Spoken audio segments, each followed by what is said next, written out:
Go drop like rain, nigga, watch me hit those trees.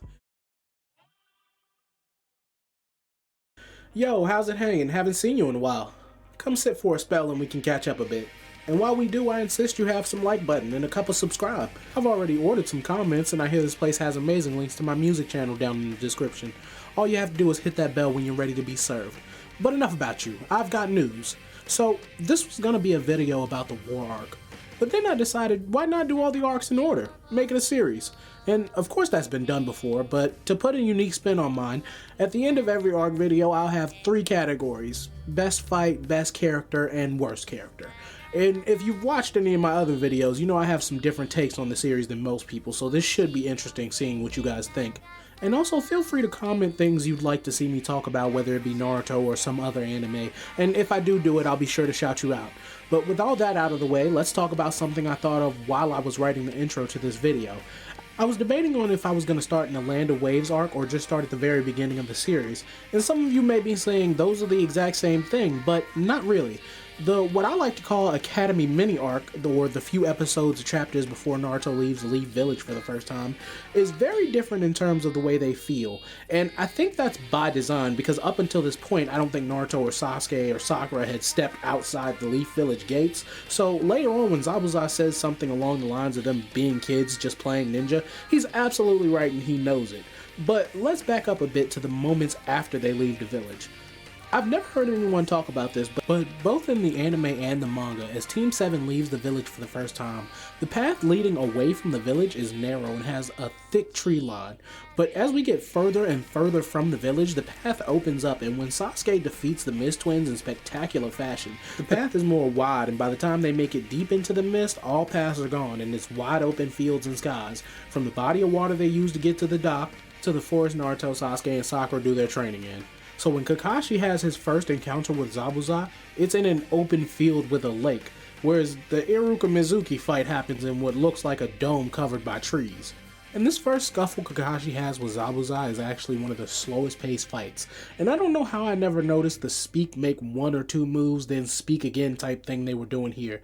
Gives a very Dragon Ball Z feel now, and I'm about to say something and I need you to stick with me on this one. Zabuza is a master for crying out loud, of the silent killing technique. Why in Grog's name would he throw his sword and reveal himself like that, if his goal was to kill the bridge builder? And yes, plot, but the way Zabuza holds his own against Kakashi and even captures him lets me know that Zabuza wasn't taking this serious, because the way Kakashi falls out right after the battle, if Zabuza had just stalled Kakashi for a few more minutes, he would have had free reign on the bridge builder and Team 7. But even if you don't want him to win, maybe just have Zabuza take the bridge builder, who I'm now calling by his name Tazuna, and instead of immediately killing him, use him to get more money from Gato. That way it makes sense why Tazuna gets scarce until the last minutes of the arc. And since we're already here, and I just mentioned it, Tazuna has this weird fluctuating level of importance. Like in the beginning of the mission, he's attached to the hip and needs to be protected and has just enough dialogue to make you believe he's going to be a prominent character until the arc is done. But he pretty much disappears after they dock and his grandson Who's Face is introduced, and even in the focus of What's His Nuts, the core of that focus is a guy who died years before, and it takes time away from the actual living family with the person that needs to be protected for the mission. And in the manga, Dead Hero Dad shows up much less, but the sentiment still stands, especially when Kakashi starts training Naruto and Sasuke and Sakura.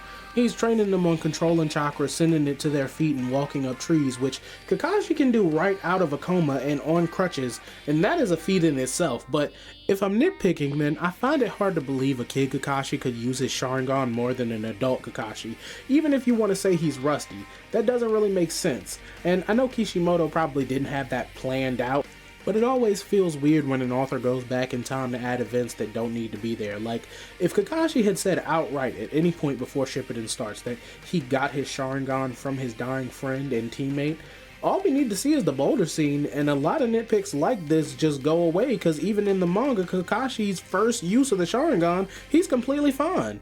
But whatever. Kakashi wakes up from his coma and begins the aforementioned tree climbing training, and I have to put a spotlight on Sakura here, because even though this doesn't pay off until late Shippuden, it was genuinely a nice surprise that Sakura was better than Naruto and Sasuke by leaps and bounds, although it kinda takes her out of training a bit, and was cool that Sakura had her own thing now. And Kakashi alludes to Sakura's chakra control being the basis for a strong foundation of genjutsu. In hindsight, I'm actually glad he was wrong. Not necessarily because Sakura ends up not doing an ounce of genjutsu, because I actually would have welcomed that, but because there are so many ways good chakra control can be applied, Kakashi probably just said what he thought Sakura would be more likely to go with. The fact that Sakura has basically no combat skills though, until Shippuden, is wild. And I know that we had to wait until Tsunade trained her so she could come back way stronger after the time skip, but in this arc, she does better than Sasuke and Naruto during training, and it's not really used in the final battle at all. She actually does nothing but stand next to Tazuna, who also is just there in spirit, watching time go by. And Haku's introduction is during the training, but I didn't mention it because it doesn't really matter. The only thing it sets up is Haku stopping Naruto's Ninetales mode and give a drop more weight to Naruto's big speech to Zabuza. And you may be wondering at this point why I've said Naruto and Sasuke's names so many times without talking about them. I even skipped their surprise attack on Zabuza in their first encounter, and it's because this is where all the small setups we've seen collectively pay off.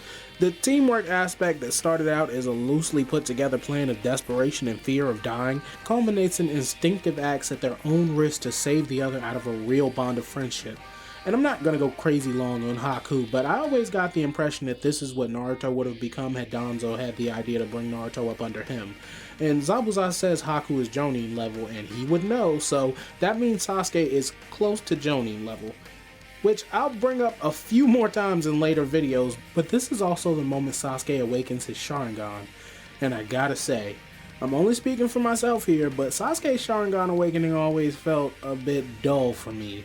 And that's probably because he awakens his Sharingan and still proceeds to lose, which the losing isn't the bad part, it's the fact that they almost make it seem like Sasuke died, which just highlights the fact that he lost. I would have taken incapacitated or passed out and still believe Naruto would have had an outburst like he did, but simultaneously, as that situation is happening, Kakashi is fighting Zabuza, which means Haku and Zabuza have their attention not on Tazuna and Sakura, who still stand in the very spot that they began. And I'm not going to go crazy on this one, but Sakura should have gotten Tazuna at least out of the middle of the bridge. That's it. That's all. Back to Kakashi, who is keeping up with Zabuza, but just knowing how strong Kakashi actually is. Upon rewatch, it feels like Kakashi was just letting his students get some actual field experience, because at this point we already know he's the copy ninja, and even if the whole copy the 1,000 jutsus thing was an exaggeration, Kakashi uses a total of 2 jutsu in this battle, the dog summoning and the Chidori, and wins on those 2 jutsu. Then after the battle, when Gato's goons are the only ones standing, Kakashi says he's out of chakra and can't make shadow clones like Naruto, but proceeds to make about 50 regular clones. And since we know that shadow clones divide chakra so vastly, it's safe to say Kakashi still had a good fight left in him. And I'm briefly gonna touch on this, then I'll get into the commencement, whatever that means. I don't like that they tried to turn Zabuza around at the last second. They did it about as gracefully as they could in such a short amount of time, but the things Zabuza says to and about Haku are small beans compared to his actions just mere moments before Zabuza's switch. He literally watched Haku take a killing blow for him and proceeded to try and slash through Haku's body just to get a clean slice on Kakashi. That is not something you just sidestep. I only ever felt bad for Haku, and it never sat right with me that they tried to give Zabuza that last redeeming moment when Haku is the one who deserves it and he's already dead. The burial scene is nice, and I always wondered why Kakashi would leave Zabuza's sword where it was, knowing he was one of the 7 ninja swordsmen, and that his sword was just as valuable as his body, which again, just buried and not sent anywhere to confirm anything, so as far as history is concerned, Zabuza died from dehydration.